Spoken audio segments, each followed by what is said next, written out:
Hi guys, we're going to be making some cornbread this morning.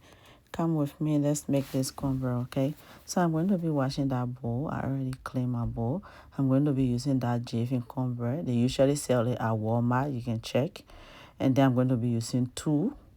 And then I have my butter, I have my 2% milk, I have my eggs. So I'm going to be using 4 eggs in my bread.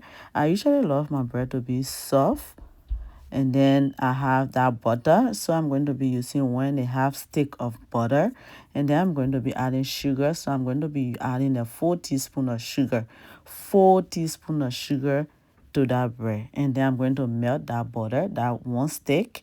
I'm going to put it in that bowl, and then add half to it, and then melt it in the microwave.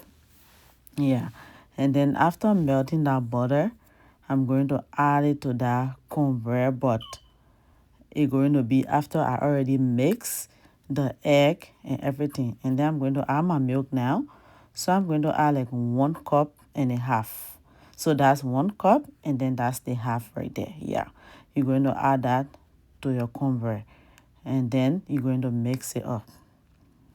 So for that part, I already have the sugar in there, I have the egg, and then the milk. So the butter is already ready. I'm going to add it to my cornbread, and then I'm going to put piece of butter in this bowl because you don't want your bread to burn and stick in that bowl. So you're going to put a little bit of butter in it, and then you can add your bread to it, and then preheat the oven. So you're going to put the oven on for it to be preheated, and then you're going to bake that bread on 350 for 30 minutes. So set your time for 30 minutes. Thank you for